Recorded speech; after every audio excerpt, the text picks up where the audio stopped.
Hayigsoon, maayong adlaw or maayong gabi.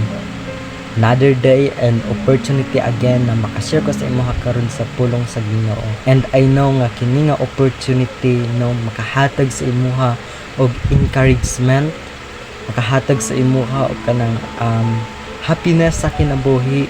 It because I know nga nagadoubt ka sa imuhang kinabuhi karon tungod sa mga kabalakan nimo. Nabalaka ka about sa situations sa imong kinabuhi, sa situations sa imong family, and even sa situations nimo in the future. Nabalaka ka sa paghuna-huna. But before I share the word of the Lord sa imong karon, no, nakoy pangutana, unsa man ang imong deeper nga kanang gikabalakan sa imong kinabuhi? About ba siya sa kanang future nimo nga dapat makahuman ka no sa pag-eskwela, or else dapat makaipon ka og kanang kwarta or maka-abroad ka. So dagan kaayo ang kanang mga kabalaka nimo or nato sa atoang kinabuhi. But the word of the Lord nag-remind siya sa atoa nga makita diha sa Proverbs chapter 12 verse 25. Ana gani ang iyang pulong no nga ang kabalaka makapasubo apan makalipay ang malumong pulong. Mao na ang giingon sa pulong sa Ginoo.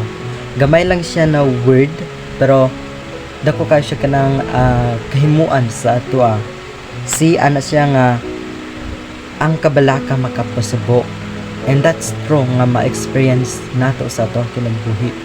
Tungod sa ato ang kanang kabalaka, murag masubo ta ba kung ma-success ba nato ang ato ang mga goal? It because kumbaga gina-cover ta sa ato ang mga kabalaka sa kinabuhi, kaning mga doubt no, kanang mga pagduha-duha nato, and murag ang kanang kabalaka sa ato ang kinabuhi kanang hari na siya sa ato aba.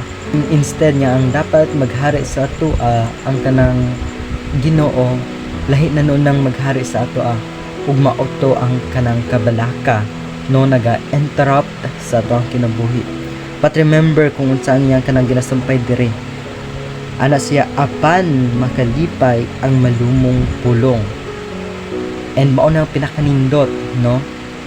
Kung ang atong kinabuhi always ta magsulti og kanang anindot nga mga pulong, which is mga encouragement, motivational quotation no nga always nato basahon, makahatag sa ato og kanang kadasig and makahatag sa ato og kanang kalinaw.